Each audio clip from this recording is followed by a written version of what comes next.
আসসালামু আলাইকুম ওরহমতুল্লাহি ওবরাকাতুহ। বিসমিল্লাহ আলহামদুলিল্লাহ ওয়াসসালাতু ওয়াসসালামু আলা রাসূলিল্লাহ থুম্মা আম্মা বা'দ।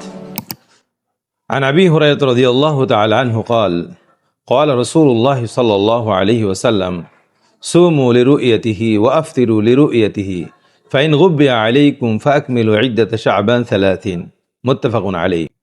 সুপ্রিয় দর্শক শ্রোতা, আমরা 2026 রমাদান উপলক্ষে দারসুস সিয়াম শুরু করতে যাচ্ছি। দেশে কিংবা প্রবাসে, কাছে কিংবা দূরে, যেখানেই থাকেন না কেন, আপনাদের সবাইকে মাহে রমাদানের শুভেচ্ছা। সুপ্রিয় দর্শক শ্রোতা, আজকে আমরা যে বিষয়টি নিয়ে আলোচনা করব তা হচ্ছে চাঁদ দেখার গুরুত্ব সম্পর্কে। আল্লাহ রসুল সাল্লাল্লাহু আলাইহি সাল্লাম বিশিষ্ট সাহাবী আবু হুরায়রা থেকে বর্ণিত, তিনি বলেন, রসুল সাল্লাল্লাহু আলাইহি সাল্লাম বলেছেন, সুমু লিরুইয়াতিহি ওয়া আফতিরু লিরুইয়াতিহি, তোমরা রমাদানে বিশেষ করে চাঁদ দেখেই রোজা রাখো এবং চাঁদ দেখেই রোজা ছাড়ো।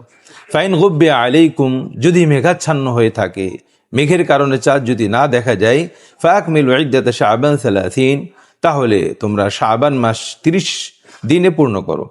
সুপ্রিয় দর্শক শ্রোতা, এই হাদিসগুলো আমাদেরকে যে বিষয়টি আমাদেরকে উদ্বুদ্ধ করে তা হচ্ছে চাঁদ দেখার প্রতি। আল্লাহ রসুল সাল্লাল্লাহু আলাইহি সাল্লাম যেমন নিজে উম্মতকে উদ্বুদ্ধ করেছেন, তিনি নিজেও চাঁদ দেখেছেন।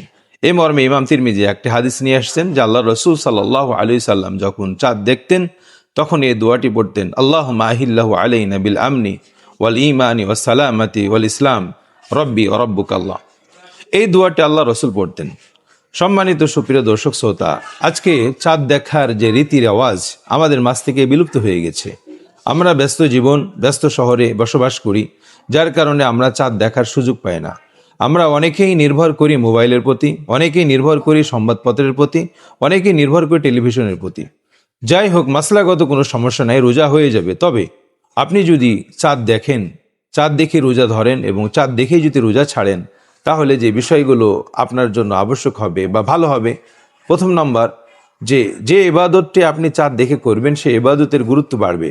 যেমন রমাদানে যদি আপনি চাঁদ দেখে রোজা রাখেন, তাহলে আপনার মনের মধ্যে সবসময় জাগ্রত হবে যে আপনি চাঁদ দেখেছেন এবং চাঁদ দেখেই আপনি গুরুত্বপূর্ণ একটি ইবাদত, যে ইবাদতটি আল্লাহ রাব্বুল আলামিন পছন্দ করেন, সিয়াম, এই রোজাটি আপনি রেখেছেন।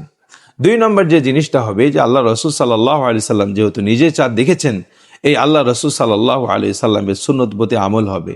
তিন নম্বর যে বিষয়টি হবে যে একটি মৃত্যু সুন্নাহ, এই সুন্নত প্রতি আমাদের আমল নাই।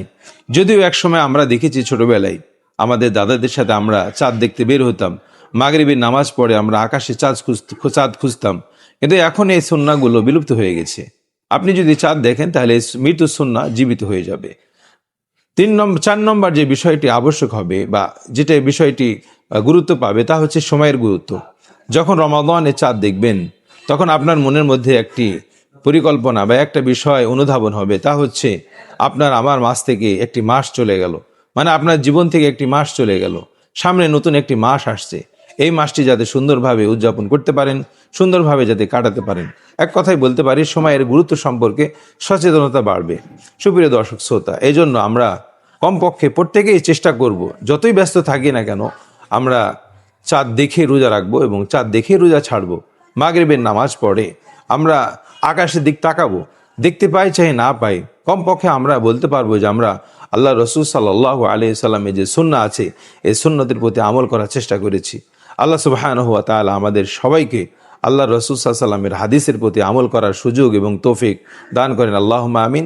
ওয়া আখিরু দাওয়ানা আলহামদুলিল্লাহি রাব্বিল আলামিন ওয়া জাযাকুমুল্লাহু খাইরান। আসসালামু আলাইকুম ওয়া রাহমাতুল্লাহি ওয়া বারাকাতুহু।